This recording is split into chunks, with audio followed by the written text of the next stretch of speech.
पहला प्रश्न।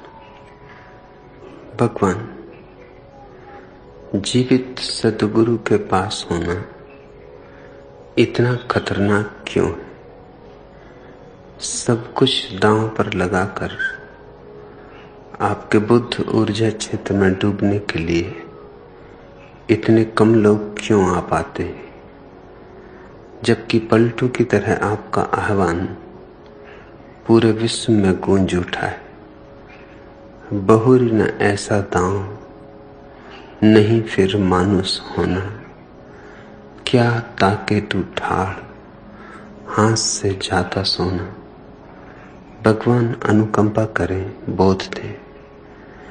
योग चिन्ह में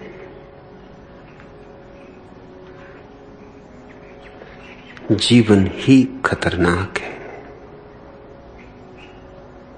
मृत्यु सुविधापूर्ण है।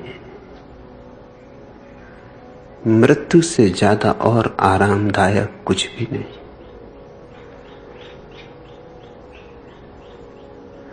इसलिए लोग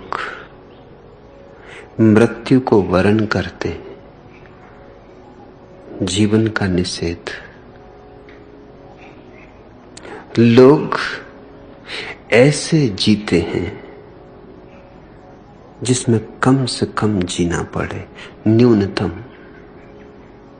क्योंकि जितने कम जिएंगे उतना कम खतरा है, जितने ज्यादा जिएंगे उतना ज्यादा खतरा है। जितनी त्वरा होगी जीवन में उतनी ही आग होगी, उतनी ही तलवार में धार होगी।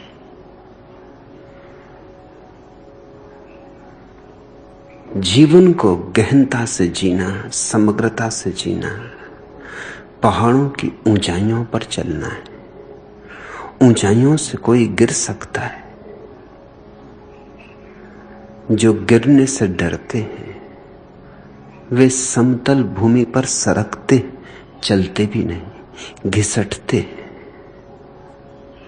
उड़ने की तो बात दूर, और सद्गुरु के पास होना तो सूर्य की ओर उड़ान है। शिष्य तो ऐसे है जैसे सूर्यमुखी का फूल, जिस तरफ सूरज घूमता उस तरफ शिष्य घूम जाता है। सूर्य पर उसकी श्रद्धा अखंड है, सूर्य ही उसका जीवन है। सूर्य नहीं तो वह नहीं। जैसे ही सूरज डूबा सूर्यमुखी का फूल बंद हो जाता, जैसे ही सूरज उगा सूर्यमुखी खिला, आह्लादित हुआ, नाचा हवाओं में, मस्त हुआ, पी धूप।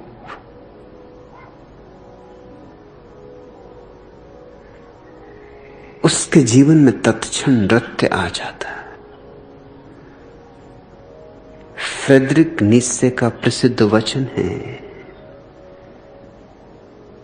लिव डेंजरसली, खतरनाक ढंग से जियो। सच तो यह है, इसमें दो ही शब्द हैं, खतरनाक ढंग और जीना। एक ही शब्द काफी है, दो शब्दों में पुनरुक्ति है। जीना ही खतरनाक ढंग से जीना है, और तो कोई जीने का उपाय नहीं, और तो कोई विधि नहीं। इसलिए सदियों सदियों से धर्म ने जीवन निषेध का रूप लिया। ये कायरों का ढंग है, ये कायरों की जीवन शैली है। भागो, जियो मत,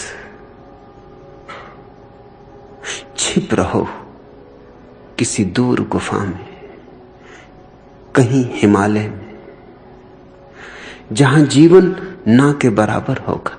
क्या होगा जीवन हिमालय की गुफा में? क्या जीवन हो सकता है जहां संबंध नहीं? जितने संबंध है उतना जीवन है, उतनी जीवन की गहनता है, सघनता है, विस्तार है। जी भर के जीने का अर्थ होता है अनंत अनंत संबंधों में जियो। इसलिए मैं अपने सन्यासी को कहता हूं, भागना मत, जागना। जागकर जियो, यह धर्म है। भागकर जिए, यह तो धर्म भी नहीं, जीवन भी नहीं। इससे तो बेहोश होकर भी जो जी रहा है वो भी कम से कम जी तो रहा है, कम से कम उसके प्राणों में धड़कन तो है। लेकिन सदियों सदियों से आदमी ने आत्मघाती धर्मों को चुना है। कसूर धर्मों का नहीं है। धर्म तो आत्मघाती हो ही नहीं सकता, लेकिन आदमी डरपोक है, भयभीत है, भीरू है। इसलिए उसने सारे धर्मों को अपनी भीरुता के वस्त्र पहना दिए। महावीर भीरू नहीं है, लेकिन उनके पीछे चलने वालों की जमात, उनसे ज्यादा भीरू जमात तुम और कहां पाओगे। बुद्ध भीरू नहीं है। जीवन उनका संघर्ष है, क्रांति है। जीवन उनका आग्नेय है, एक एक शब्द अंगार है, ज्वालामुखी हैं वे। लेकिन बौद्धों को देखो, पीले पत्ते हैं, मर चुके कभी के, झरने के करीब हैं, गिरने के करीब हैं, ठूंठ की तरह रह गए। न वसंत आता, न फूल खिलते।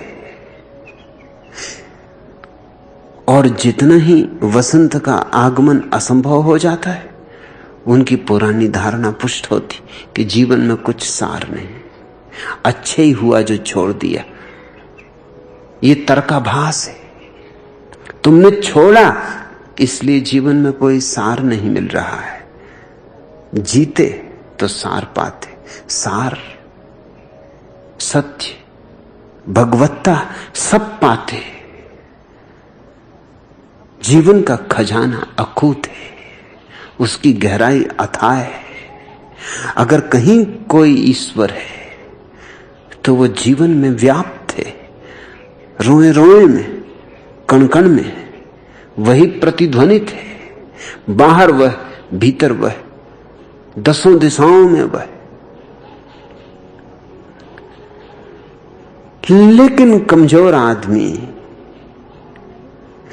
अपनी कमजोरी को छिपाने के लिए तर्क खोजता है। बीमार आदमी यह मानने को राजी नहीं होता कि मैं बीमार हूं। इस अहंकार को धक्का लगता है। बीमार आदमी भी अपने को ही नहीं, औरों को भी समझाता है कि यह साधना है। यह जो मैं बीमार हूं, ये जीवन की व्यर्थता को देखकर बीमार हूं। इस सब की प्रसिद्ध कथा जो मैं बार बार कहता हूं, क्योंकि वो आदमी के संबंध में इतनी सच है। एक लोमड़ी ने अंगूर के गुच्छे लटकते हुए देखे, छलांग मारी, बहुत छलांग मारी, बहुत तड़फी, पहुंचने को अंगूरों तक नहीं पहुंच सकी। छलांग छोटी पड़ती गई, सब ताकत लगा दी, मगर अंगूर के गुच्छे ऊंचे थे, छलांग ओछी थी। पसीना पसीना, थकी मांदी, हारी पराजित, चारों तरफ उसने देखा कि किसी ने देखा तो नहीं। जैसे कोई आदमी गिर पड़ता तो जल्दी से धूल झाड़ता है और चारों तरफ देखता है किसी ने देखा तो नहीं। कंघी निकाल के जल्दी से बाल संवार लेता है, चश्मा ठीक लगा लेता, टोपी वगैरह ठीक करके चल पड़ता, किसी ने देखा तो नहीं। इसकी भी फिक्र नहीं होती कि कहीं चोट लगी या नहीं, वो तो घर जाकर देख लेंगे, किसी ने देखा तो नहीं। घबराहट की कहीं मैं गिर गया, ये कोई देख न ले। मैं और पराजित हो गया। लोमड़ी ने चारों तरफ देखा, कोई भी न था। धूल झाड़ झमास कर चल पड़ी, लेकिन एक खरगोश छुपा देखता था झाड़ी से। उसने कहा, चाची क्या हुआ? लोमड़ी बहुत चकित हुई। उसने कहा, हुआ क्या?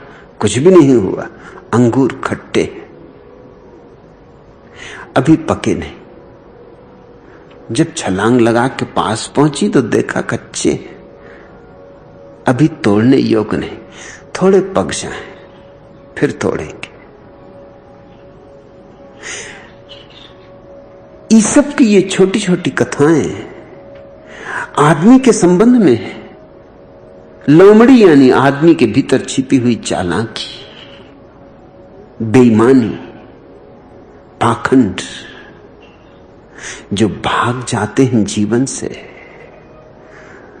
वो भी अपने भागने को फलसफा बनाते, उसे भी दर्शन देते,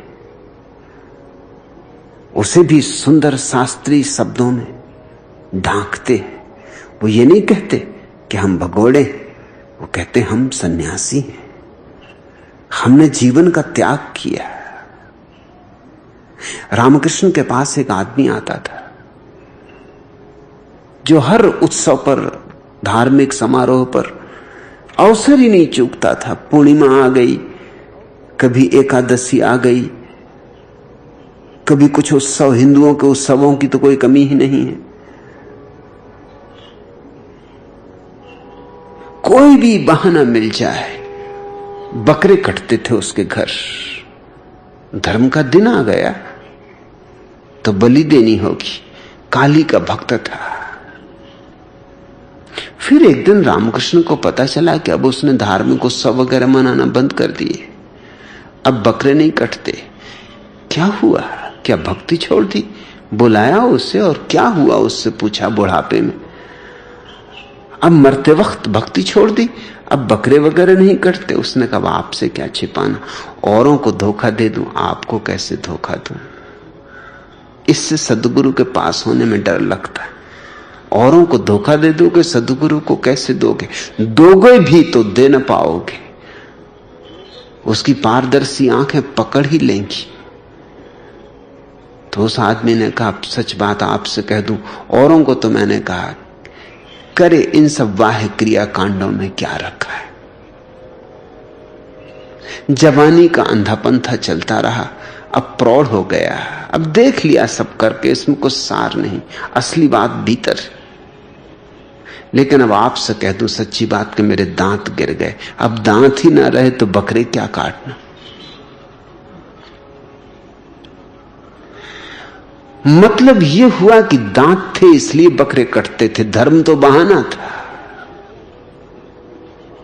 धर्म तो सुंदर बहाना था, बकरे खाने थे।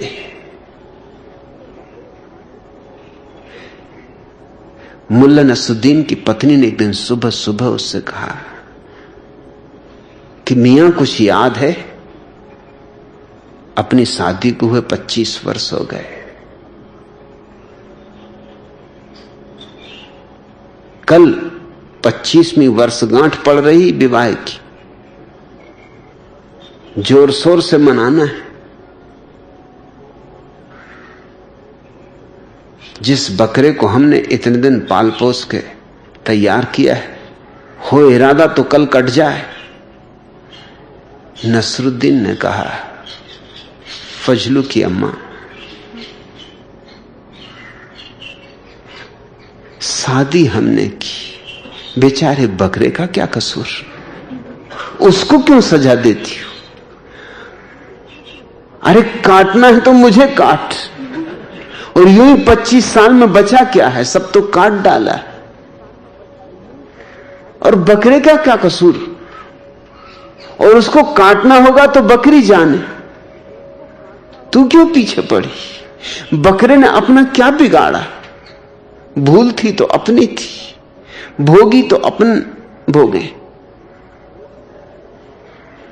लेकिन लोग हमेशा बहानों से जीते।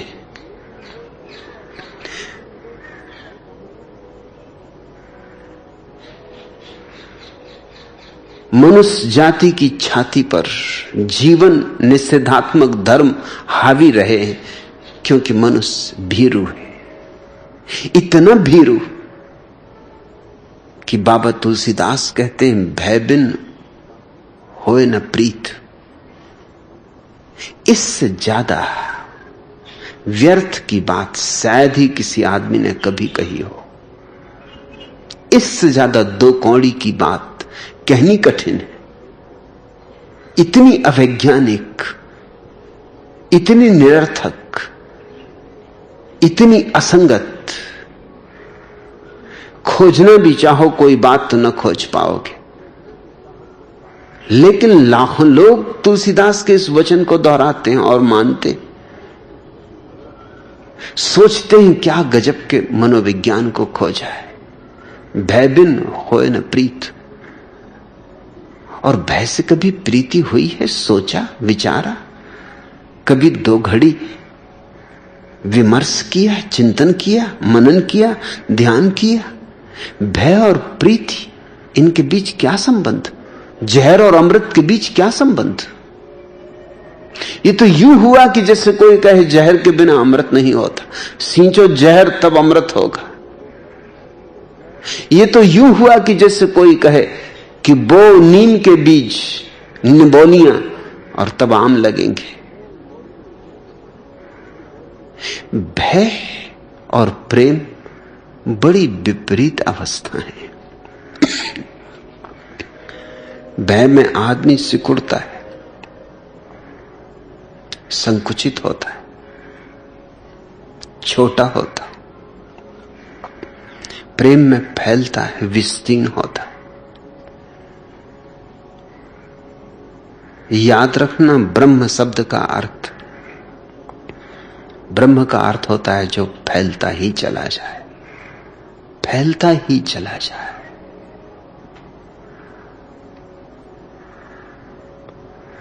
जिसके फैलने का कोई अंत ना है, जिसके फैलाव की कोई सीमा ना हो।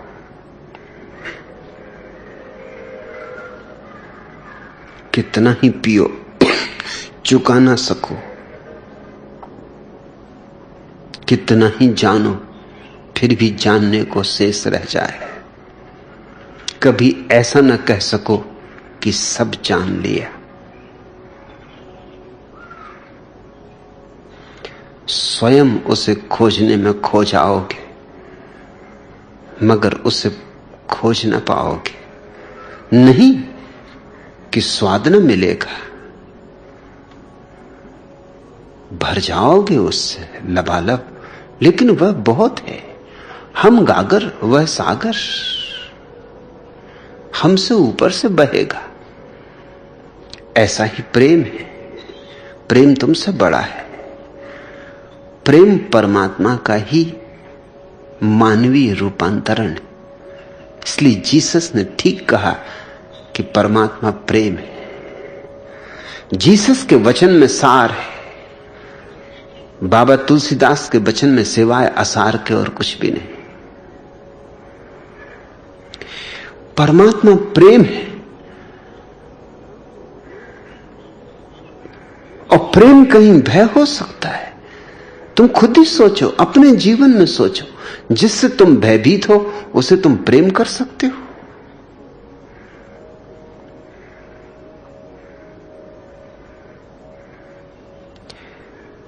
मैं छोटा था तो मेरे पिता ने मुझे सिर्फ एक बार सजा दी।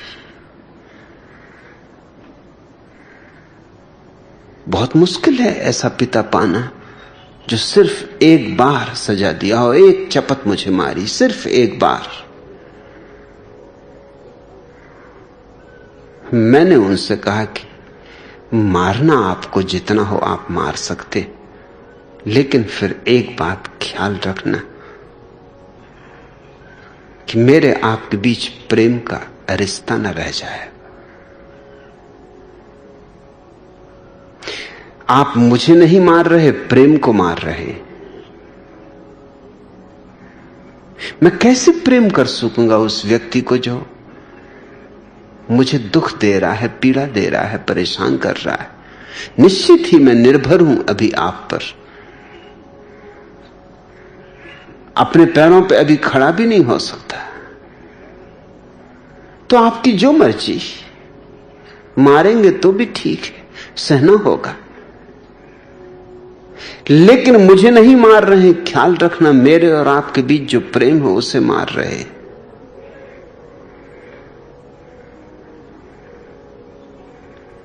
वे संवेदनशील व्यक्ति थे, बहुत संवेदनशील व्यक्ति थे। बस पहली और आखिरी सजा वही रही। उन्होंने फिर मुझे कभी दो शब्द भी नहीं कहे, मारना तो बहुत दूर। मैंने कुछ भी किया हो, ठीक किया हो, गलत किया हो, उन्होंने जैसे एक बात तो बहुत ही गहरे मन में ले ली कि प्रेम को नष्ट नहीं करना है।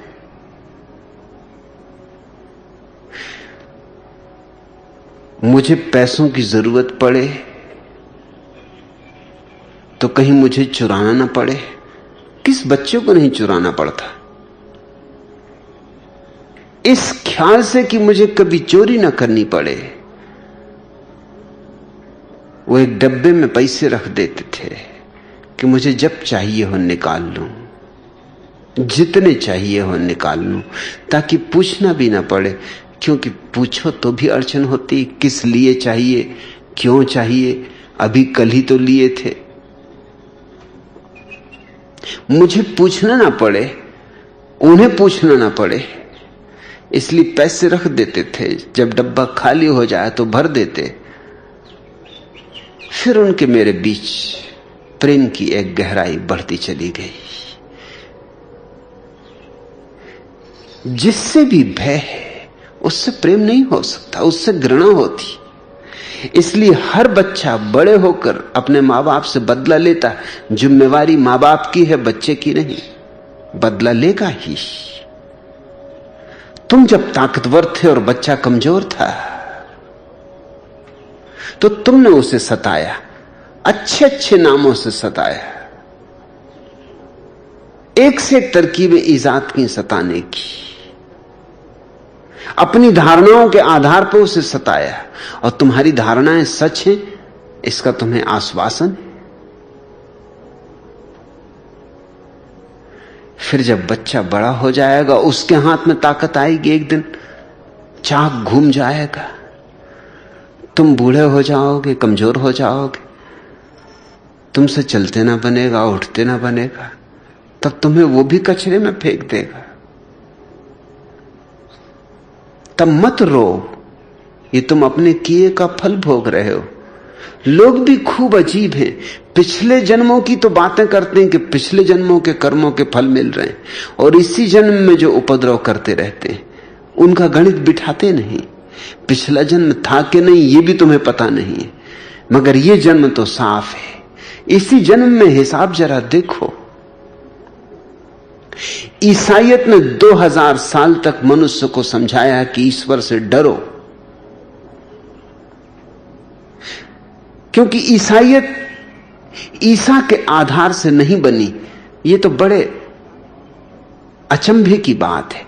बुद्ध धर्म बुद्ध के आधार से नहीं बना, और न जैन धर्म महावीर के आधार से बना, और न हिंदू धर्म कृष्ण के आधार से बना।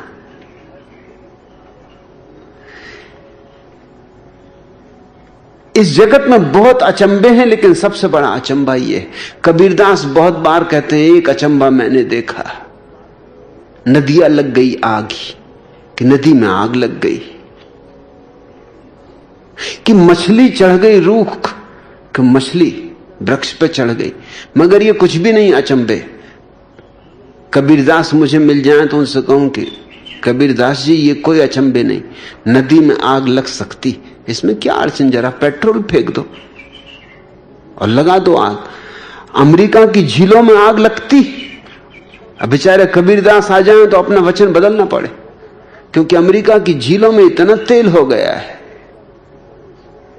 मोटरें चल रही हैं, मोटर बोट चल रही हैं, जहाज चल रहे हैं, इतना तेल फैल गया है सतह पर कि आग लग जाती। अभी कुछ दिन पहले अमेरिका की प्रसिद्ध झील में आग लग गई। कबीरदास सुनते तो भौंचक के रह जाते कि मैंने तो कहा एक अचंबा मैंने देखा, नदियां लग गई आग। अब वो अचंबा नहीं रहा।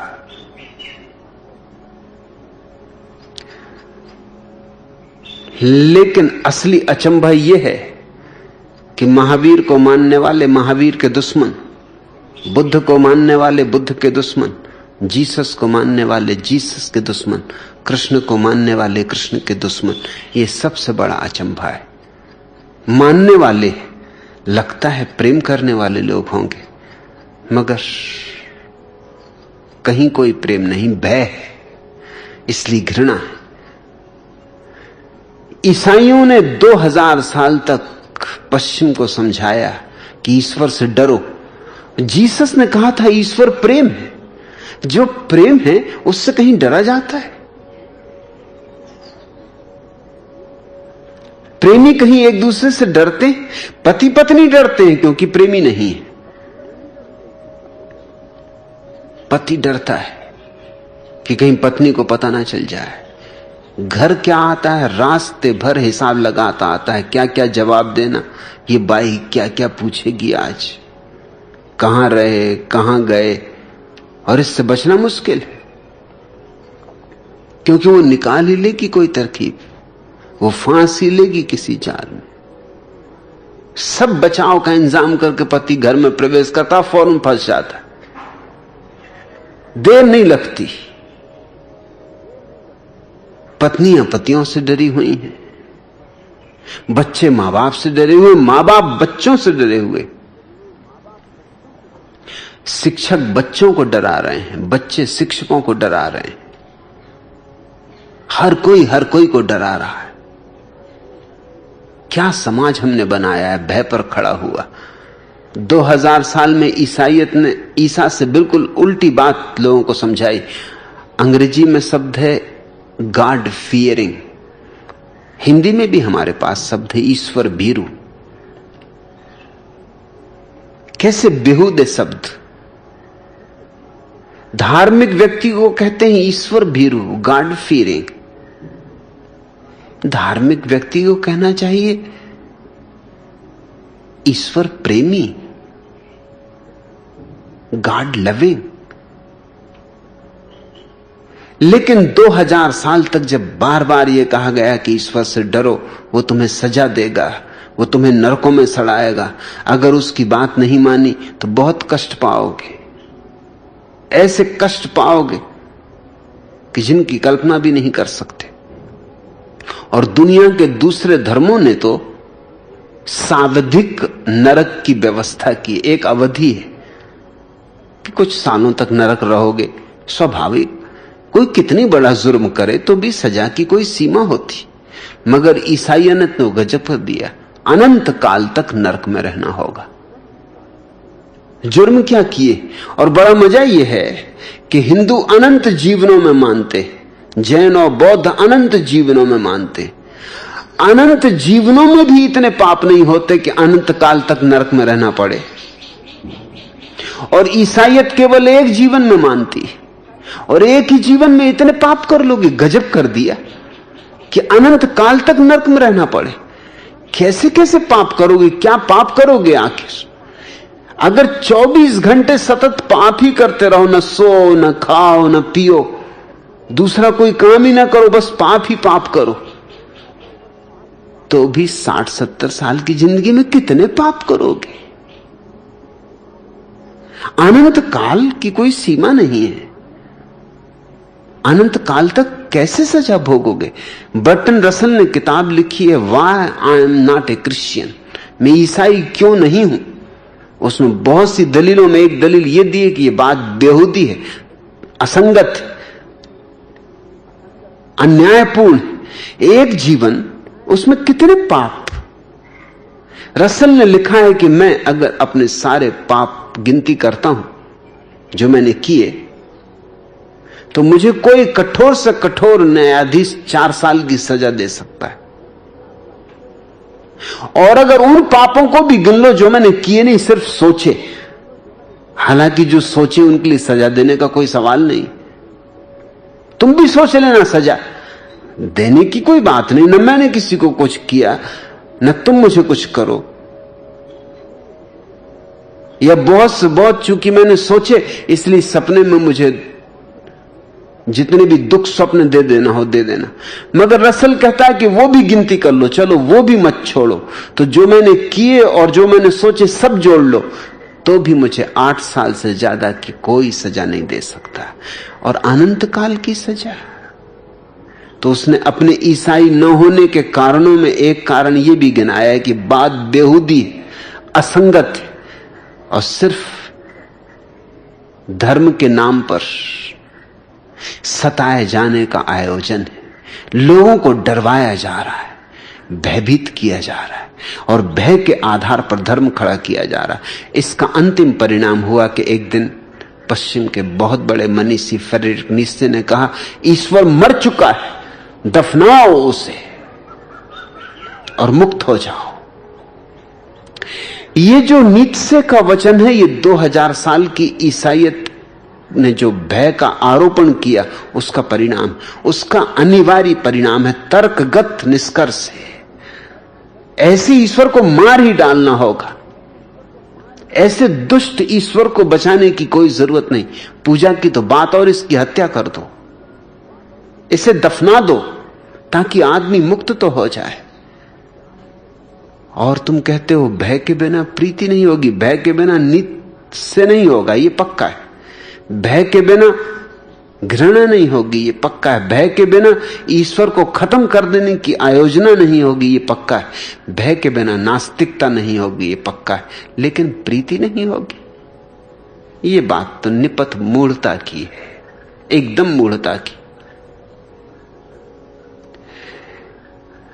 प्रेम और भय भिन्न बातें हैं, लेकिन आदमी अपनी हर चीज के लिए सुंदर तर्क खोजना चाहता है।